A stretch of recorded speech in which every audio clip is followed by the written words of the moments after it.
नमस्कार। बीकेजीएस globe online platform पर आप सभी का स्वागत है।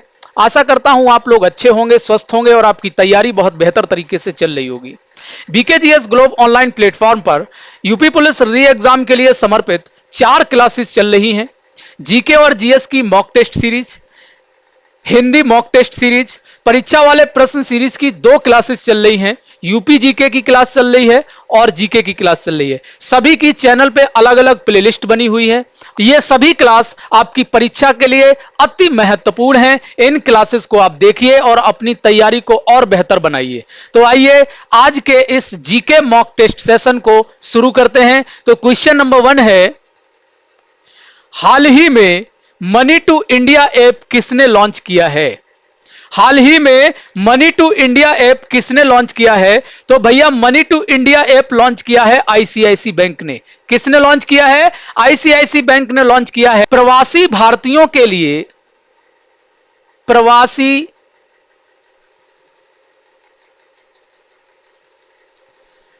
प्रवासी भारतीयों के लिए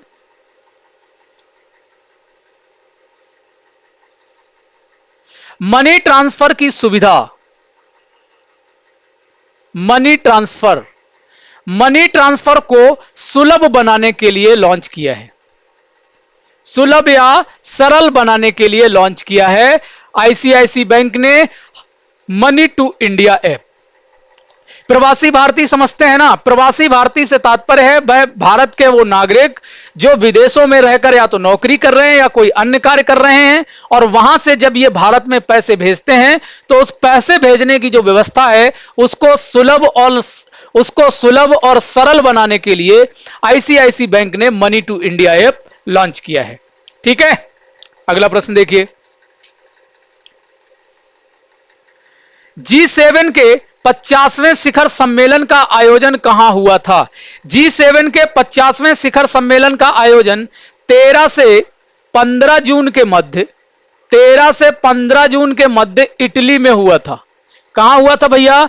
इटली में हुआ था 13 से 15 जून के मध्य। और इस सम्मेलन में भारत की तरफ से प्रधानमंत्री नरेंद्र मोदी ने भाग लिया था। प्रधानमंत्री नरेंद्र मोदी ने भाग लिया था G7 शिखर सम्मेलन में। ठीक है, हालांकि भारत G7 का हिस्सा नहीं है, लेकिन कुछ आमंत्रित सदस्यों को G7 बुलाता है, उनमें भारत भी शामिल है। ठीक है, आगे देखिए।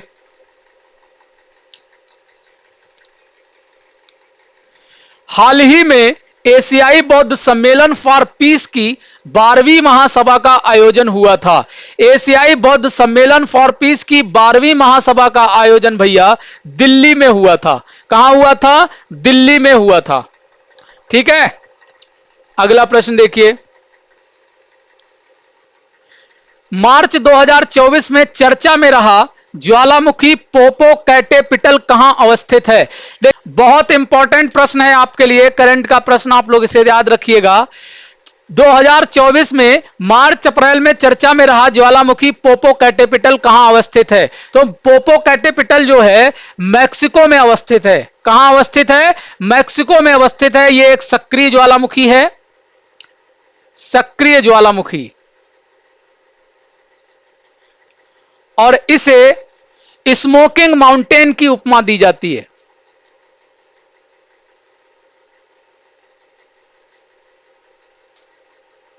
स्मोकिंग माउंटेन की उपमा दी जाती है, याद रखिएगा। स्मोकिंग माउंटेन मतलब जलता हुआ पर्वत। यह एक सक्रिय ज्वालामुखी है। ठीक है, आगे देखिए।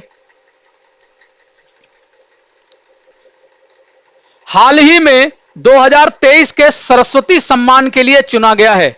2023 का सरस्वती सम्मान भैया प्रभा वर्मा को मिला है। प्रभा वर्मा को इसके लिए चुना गया है 2023 के सरस्वती सम्मान के लिए। और मलयालम भाषा की कवयित्री हैं, यानी रचनाकार हैं, और इनकी जो रचना है जिसे सरस्वती सम्मान से सम्मानित किया गया है उसका नाम है रौद्र सात्विक। रौद्र सात्विक, याद रखिएगा, इंपॉर्टेंट प्रश्न हो जाता है आपके लिए। ठीक है, अगला प्रश्न देखिए। निम्न में कौन भारत का सबसे पुराना तेल क्षेत्र है? भारत का जो सबसे पुराना तेल क्षेत्र है वो है भैया असम में। असम में ही सबसे पहली बार 1867 में असम के माकूम क्षेत्र में, असम के माकूम क्षेत्र में पहला तेल का कुआं खोदा गया था। पहला तेल का कुआं खोदा गया था। तो याद रखिएगा, भारत का सबसे जो पुराना तेल क्षेत्र है वो कौन सा है? असम का है माकूम क्षेत्र। ठीक है, असम राज्य में स्थित है। अगला प्रश्न देखिए, एक जिला एक उत्पाद के तहत हस्त निर्मित कागज के लिए चुना गया है। देखिए, वन डिस्ट्रिक्ट वन प्रोडक्ट, ये योजना यानी वन डिस्ट्रिक्ट वन प्रोडक्ट योजना 24 जनवरी 2018 को इसका प्रारंभ किया गया था। और इसका जो आधार था, इसे प्रारंभ करने का जो आधार था, स्वरोजगार को बढ़ावा देना था। किसको बढ़ावा देना था? स्वरोजगार को बढ़ावा देना था। तो और उत्तर प्रदेश के सभी 75 जिलों में एक एक उत्पाद को चुना गया था। उनमें से जो हस्त निर्मित कागज है उसके लिए चुना गया था भैया जालौन को। किसको चुना गया था? जालौन को चुना गया था। और अमेठी को देखें तो अमेठी मूंज निर्मित उत्पाद, यहां मूंज से निर्मित उत्पाद बनते हैं, उनको चुना गया था। एटा से चुना गया था घंटी।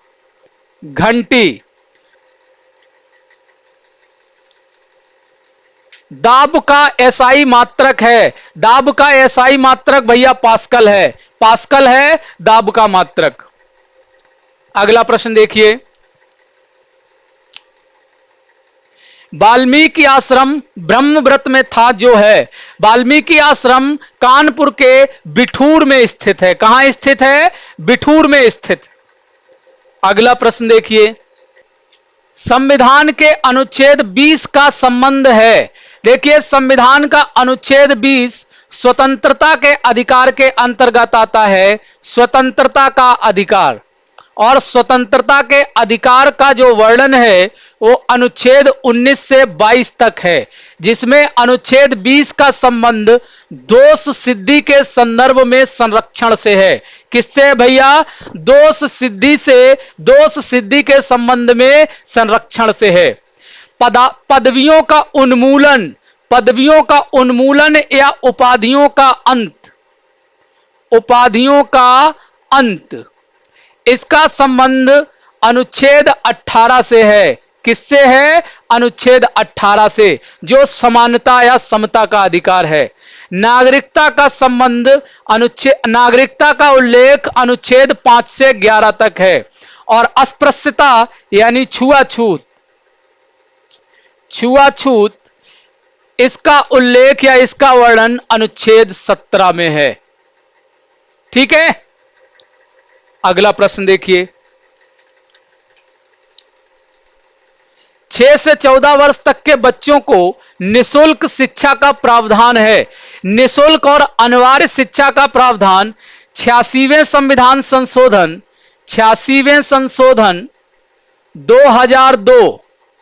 2002 से संविधान में एक नया आर्टिकल जोड़ा गया 86वें संविधान संशोधन के तहत, और अनुच्छेद 21 में एक नया आर्टिकल जोड़ा गया और बनाया गया 21A। और 21A में ही इस 6 से 14 वर्ष तक के बच्चों को निःशुल्क और अनिवार्य शिक्षा का प्रावधान किया गया है। इसे शिक्षा का अधिकार कहा जाता है। ठीक है, अनुच्छेद 21 प्राण एवं दैहिक स्वतंत्रता, इसे व्यक्तिगत स्वतंत्रता या जीवन की स्वतंत्रता भी कहते हैं। व्यक्तिगत स्वतंत्रता या जीवन की स्वतंत्रता भी कहते हैं। ठीक है, अनुच्छेद 32 का संबंध संवैधानिक उपचारों के अधिकार से है। संवैधानिक उपचारों के अधिकार, संवैधानिक उपचारों का अधिकार, इसका संबंध है मौलिक अधिकारों का जब हनन होता है तब अनुच्छेद 32 के तहत 5 प्रकार की रिट सुप्रीम कोर्ट जारी करता है और उसका प्रावधान किसमें है? अनुच्छेद 32 में है। अनुच्छेद 15 का संबंध समानता के अधिकार से है। धर्म, जाति, मूल वंश आदि के आधार पर किसी के साथ कोई भेदभाव नहीं किया जाएगा, इसकी व्याख्या किसमें है? अनुच्छेद 15 में है। 2016 में नोटबंदी की गई थी, ये भैया गई है। 2016 में नोटबंदी की गई थी। कब की गई थी? 8 नवंबर 2016। याद रखिएगा, पिछली बार भी पूछा था आपसे इससे प्रश्न, इस बार भी आएगा 100%। और क्या हुआ था इस दिन? 8 नवंबर 2016 को भारत सरकार ने 500 और 1000 के नोट चलन से बाहर कर दिए थे। क्या किया था? चलन से बाहर कर दिए थे, यानी इनको बंद कर दिया था। ठीक है, अगला प्रश्न देखिए। निम्न में साइबर क्राइम हेल्पलाइन नंबर है। साइबर क्राइम हेल्पलाइन नंबर है भैया 1930। 1930 साइबर क्राइम हेल्पलाइन नंबर है। साइबर क्राइम से तात्पर्य है ऑनलाइन धोखाधड़ी, ऑनलाइन फ्रॉड, ये सब किस में आता है? साइबर क्राइम में आता है। तो इसके लिए जो हेल्पलाइन नंबर है 1930 1930 है। 100 नंबर और 112 नंबर, ये दोनों ही किसके हैं? पुलिस हेल्पलाइन नंबर है, यानी पुलिस कंट्रोल रूम के नंबर हैं। ठीक है, और 1098 जो नंबर है ये चाइल्ड हेल्पलाइन का है। किसका है भैया? Child helpline. ठीक है, अगला प्रश्न देखिए। उत्तर प्रदेश पुलिस ध्वज में कौन से रंग हैं? उत्तर प्रदेश पुलिस का जो ध्वज है उसमें कौन कौन से रंग हैं? तो भैया उसमें 2 रंग हैं, लाल है और नीला है। लाल रंग है और नीला रंग है, 2 रंग हैं, लाल और नीला। आगे देखिए। गायत्री मंत्र का उल्लेख किस वेद में मिलता है? गायत्री मंत्र का उल्लेख ऋग्वेद में मिलता है और ऋग्वेद के ये 3रे मंडल में मिलता है। ऋग्वेद के 3रे मंडल में गायत्री मंत्र का उल्लेख मिलता है। ठीक है, और इसका जो संकलन किया था किसने किया है? इसका संकलन विश्वामित्र ने किया है। गायत्री मंत्र का संकलन किसने किया है? विश्वामित्र ने किया है। ठीक है भैया, अगला प्रश्न देखिए।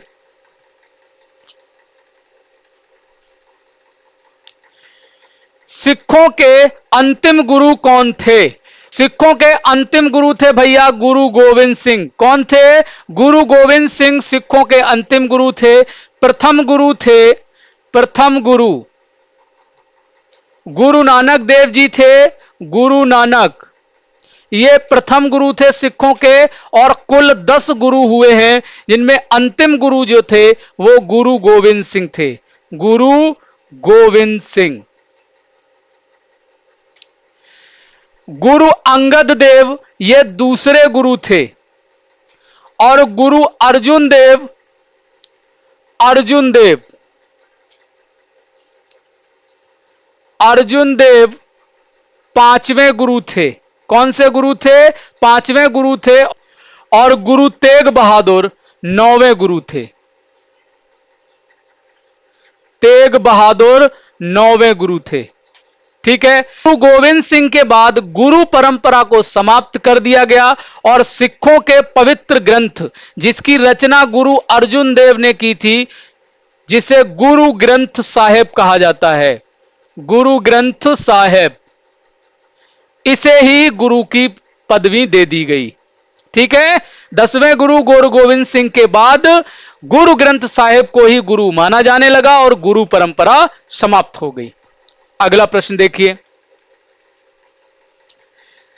पहला दादा साहब फाल्के पुरस्कार किसे प्रदान किया गया था? तो भैया पहला दादा साहब फाल्के पुरस्कार देविका रानी को प्रदान किया गया था, देविका रानी को। तंजौर के बृहदेश्वर मंदिर का निर्माण किसने कराया था? तंजौर के प्रसिद्ध बृहदेश्वर मंदिर का निर्माण चोल शासक राजराज प्रथम ने कराया था।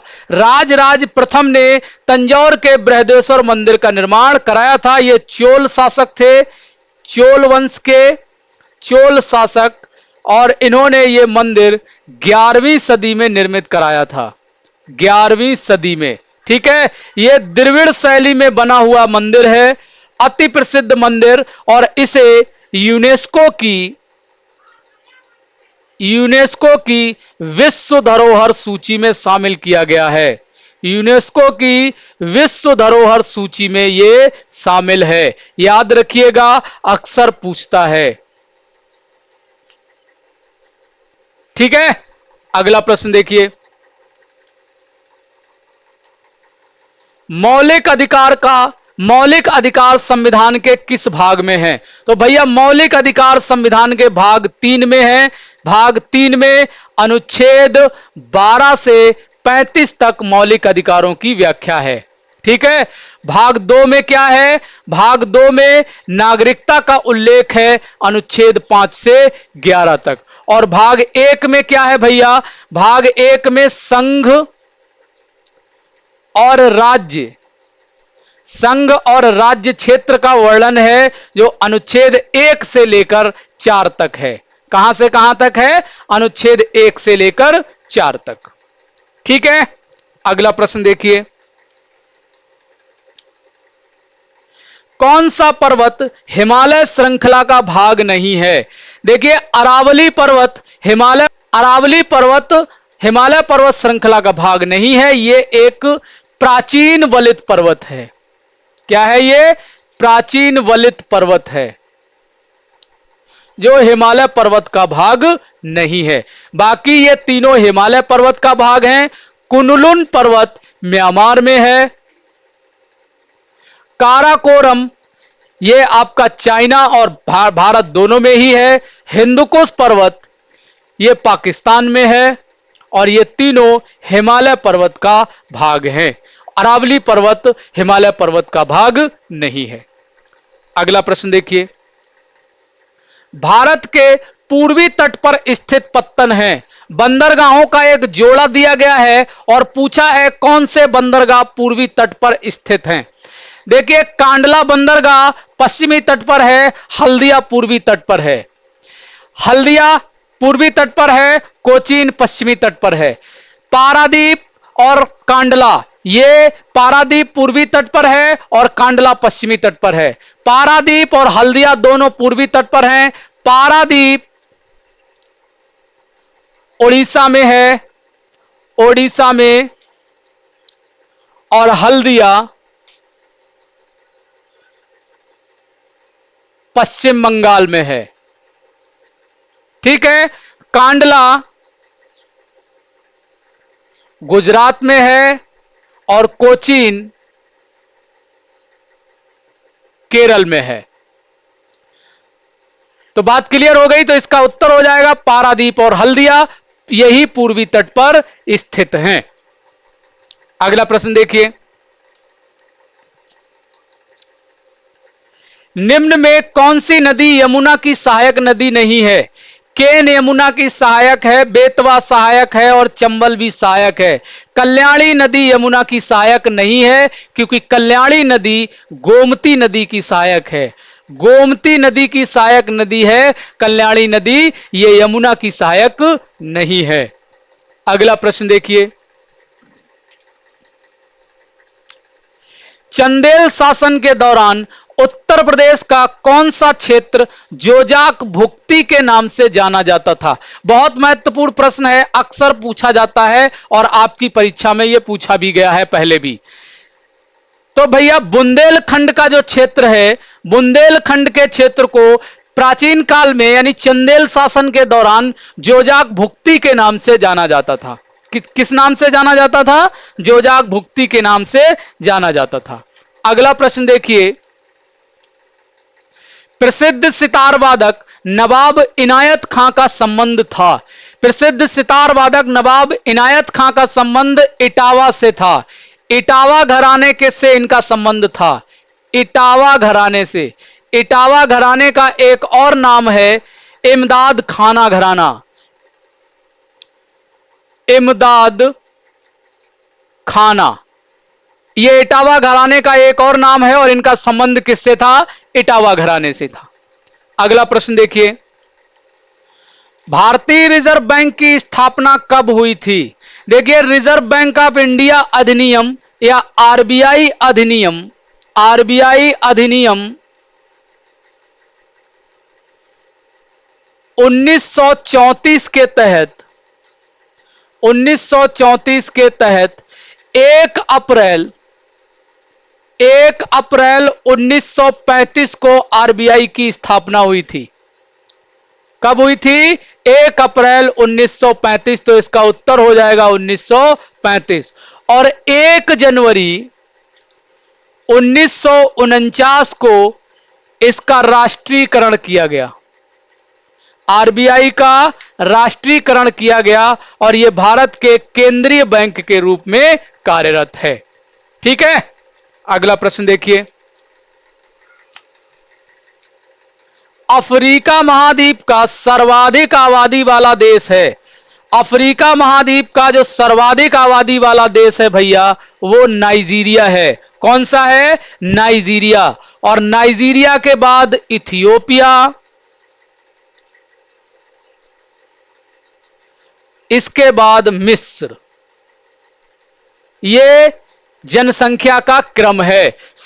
अफ्रीका महाद्वीप में जो सर्वाधिक जनसंख्या है वो नाइजीरिया की है, उसके बाद इथियोपिया की है और उसके बाद मिस्र की है। अगला प्रश्न देखिए, तूर दाल या तुअर दाल को अन्य किस नाम से जाना जाता है? तूर या तुअर दाल को अरहर दाल के नाम से जाना जाता है या अरहर की दाल, अरहर को तुअर दाल या तूर दाल भी कहा जाता है। ठीक है, अगला प्रश्न देखिए, वायु का वेग किस उपकरण से मापते हैं? वायु का वेग या वायु वेग को एनीमोमीटर से मापा जाता है। किससे मापा जाता है? एनीमोमीटर से। थर्मामीटर से क्या मापा जाता है भैया? इससे शरीर का टेम्परेचर मापा जाता है, मानव शरीर का ताप। ठीक है, लैक्टोमीटर से दूध का घनत्व मापा जाता है और हाइग्रोमीटर से वायुमंडल की आर्द्रता मापी जाती है। वायुमंडल की आर्द्रता किससे मापी जाती है? हाइग्रोमीटर से। ठीक है, अगला प्रश्न देखिए, राष्ट्रीय हिंदी दिवस कब मनाया जाता है? राष्ट्रीय हिंदी दिवस भैया 14 सितंबर को मनाया जाता है। क्यों मनाया जाता है? क्योंकि 14 सितंबर 1949 को हिंदी को राजभाषा का दर्जा दिया गया था। हिंदी को राजभाषा का दर्जा दिया गया और इसीलिए 14 सितंबर को राष्ट्रीय हिंदी दिवस के रूप में मनाया जाता है। ठीक है भैया, अब आज की क्लास को हम यहीं समाप्त करते हैं। अगर आप लोगों को यह वीडियो अच्छी लगी हो तो वीडियो को लाइक और शेयर जरूर कीजिएगा और चैनल को भी सब्सक्राइब कीजिएगा। अगले सेशन में हम आपसे अन्य महत्वपूर्ण प्रश्नों के साथ मिलेंगे। तब तक के लिए नमस्कार, धन्यवाद।